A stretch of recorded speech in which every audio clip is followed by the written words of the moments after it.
Good morning. Good morning and welcome to Media Pulse, the show where we help you make sense of Thai politics. Again, we have to say that it has been another busy week and it has actually been very busy. Yeah. With all the attention focusing on the peace talks between Thailand and Cambodia in Kuala Lumpur, Malaysia. The talks were brokered by Malaysian Prime Minister Anwar Ibrahim.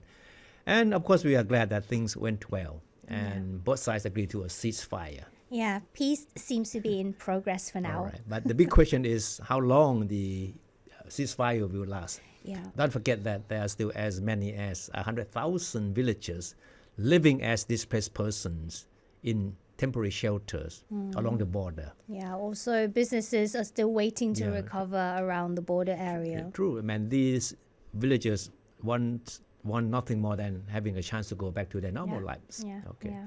Okay, back to the political scenes. I'm sure we all know that the use of the so-called pork barrel tactics by politicians, especially Thai politicians, to appease their constituencies or voters is a long-standing feature, right? In most countries anyway, and particularly in Thailand. These practices have taken various forms, ranging from infrastructure projects to direct handouts, disguised as relief funds, tailored to suit different occasions. And over time, such actions have become so commonplace that many politicians treat them as a given. Yeah. And what the bigger problem is that there seems to be no serious oversight, accountability regarding these practices. Yeah, so that's why it came as a shock when all of a sudden a high-profile member of parliament was last week penalized for engineering an allocation of state budget to finance pork barrel projects to please his constituencies. And that politician happens to be one of the deputy house speakers, which is a position that should exemplify high ethical standards and serve as a role model for others, right? I mean, the Constitutional Court found Pichet Chuamuangphan guilty of constitutional violation through the misuse of state budget. And as a penalty, the Constitutional Court ordered the MP of Pheu Thai Party for Chiang Rai province removed from his post as Deputy House Speaker. Quite a heavy penalty, right? Yeah. But even more than that, the court also disqualified him as MP and imposed on him a 10-year political ban, meaning that he will not be able to run for office again in the next 1 decade.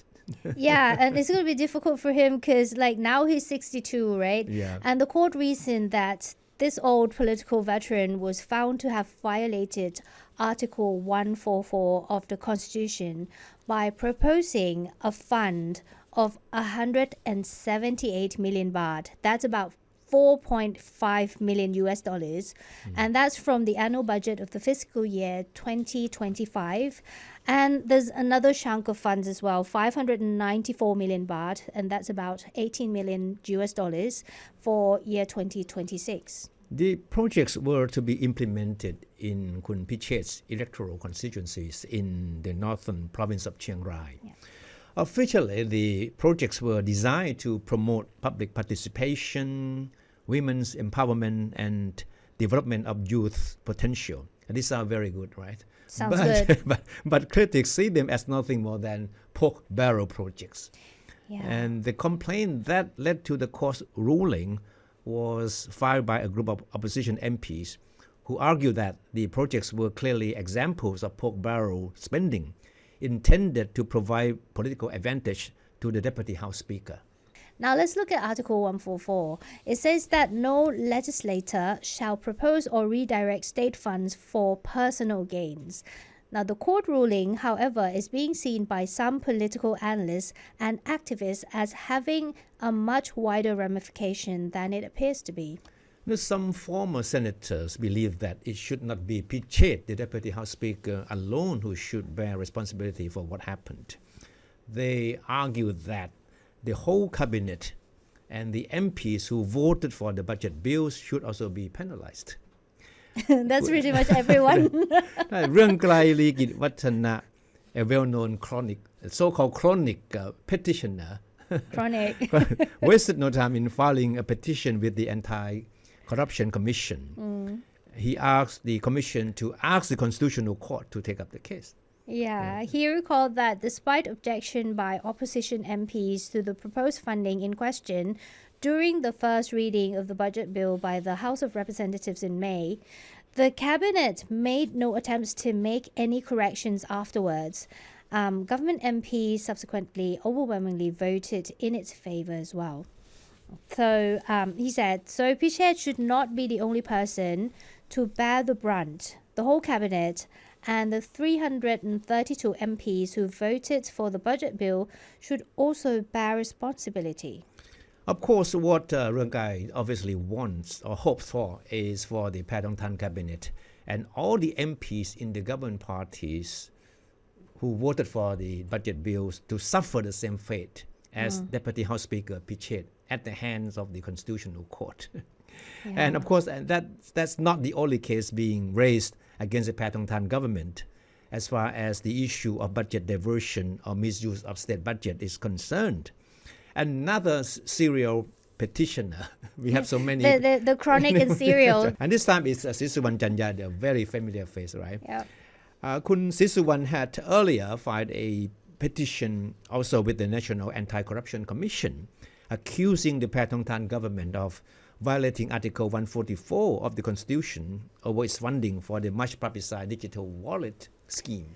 So the case had to do with the decision last year by her government to divert funds of 30.5 billion baht. That's about $1 billion actually, initially earmarked for payment of loan interest owed by state-owned banks to finance the digital wallet scheme instead. So the budget diversion was approved as part of the budget bill for fiscal year 2025 with overwhelming support from both MPs and senators. Sisuwan said that the National Anti-Corruption Commission accepted the case for consideration in June this year and is legally required to decide whether to forward the case to the Constitutional Court within 60 days. The deadline, therefore, is August the 9th, which is today. So today's the day. But we haven't heard anything from the anti-corruption agency yet. Yeah, don't forget that besides the legal challenges we have just outlined, Prime Minister Paetongtarn is also awaiting a decision on her political future by the Constitutional Court in connection with her disastrous phone call with the Cambodian strongman Hun Sen. So no wonder then why most political analysts and media outlets have already started looking at post-Paetongtarn scenarios. The talks this day focus on not on whether or not Paetongtarn will survive or not, but the talks focus on who the next Prime Minister will be. Okay. And it's a very short list, actually. Another story we're going to discuss today involves what is being seen as a political vendetta and an area of over 5,000 rai or about 8 square kilometers called Khao Kradong.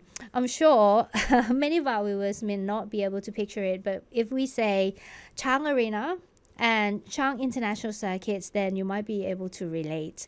Apart from the venues, there are restaurants, hotels, and businesses that serve as an economic lifeline for Buriram province, the political stronghold of the Pumchai Thai party.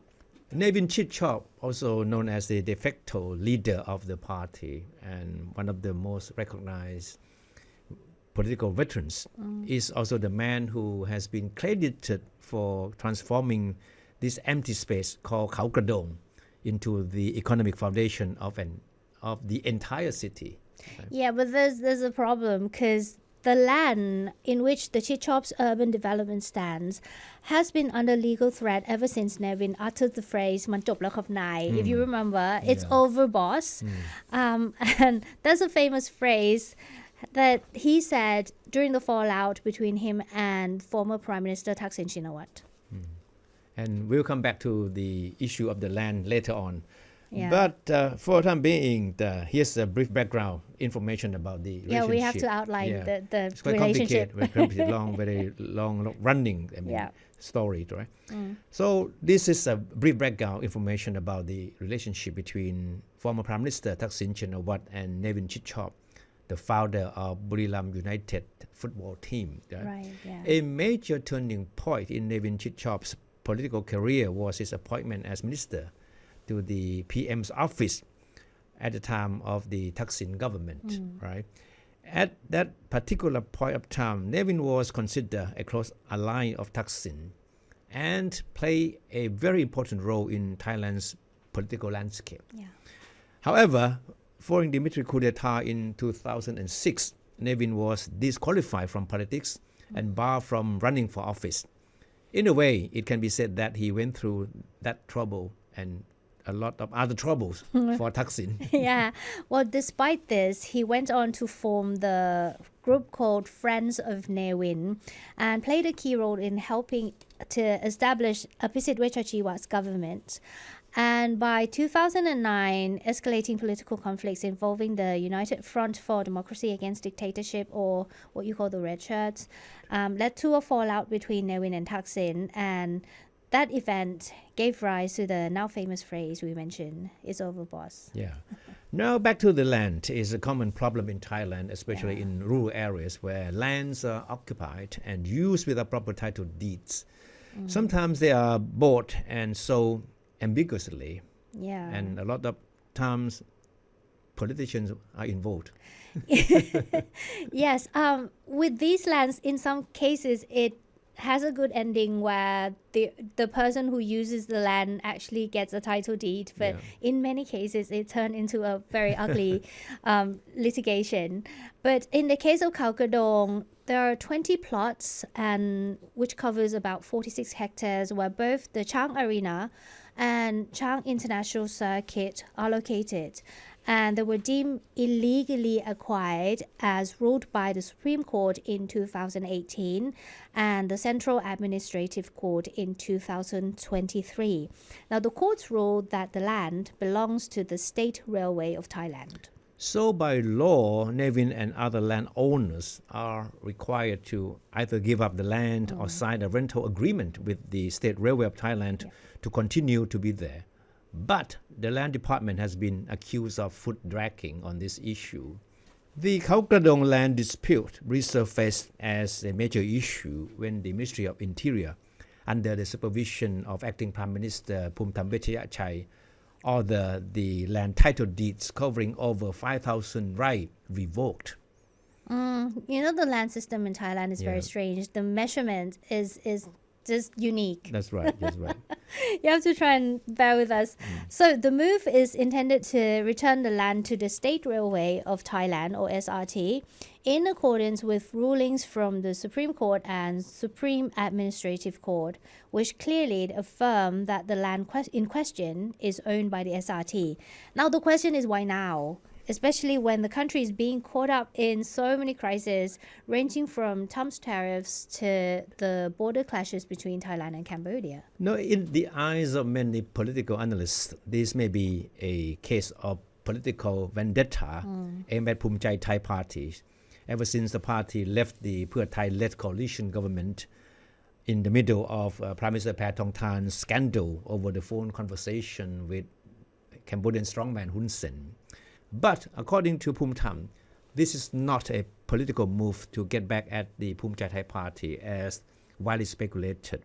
He claimed that this is to right a wrong because the land department has for several years refused to revoke the land rights as ruled by the courts.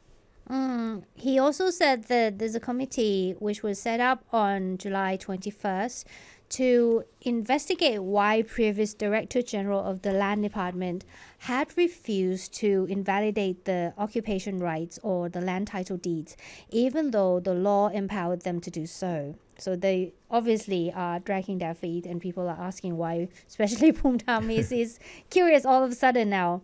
But, you know, let's not forget who the former Interior Minister who controls the Land Department was. So it was Anutin Chanvirakul from the Phumchai Thai party. So now with Thai party through Phumtham Vechayachai in charge of the ministry, a purge of office holders in the ministry left over from the previous boss that is Kun Anutin. The purge is going to be a sure thing. Is that natural? In fact, it has been customary in Thai politics that once you are in power, you only put the people you trust in office. It's not even about putting the right man on the right job. It's more about putting people that serve your interest in the right place. So reactivating the Khao Kradong scandal is only a precursor of what is going to happen next, it seems. All right. So yeah, I guess that's it for this week. A lot of difficult terms. Land measurements, pork barrel. This is certainly a very interesting, long-running story. It has been making headlines for years now, but finally, I mean, the hammer just comes down. Especially from the land case of is the like lands department is 5 under decades the new long. leadership. Yeah, it's 5 decades long, isn't it? The yeah. scandal. Anyway, thank you so much for watching. We'll see you in the next one. Have a good weekend. Bye.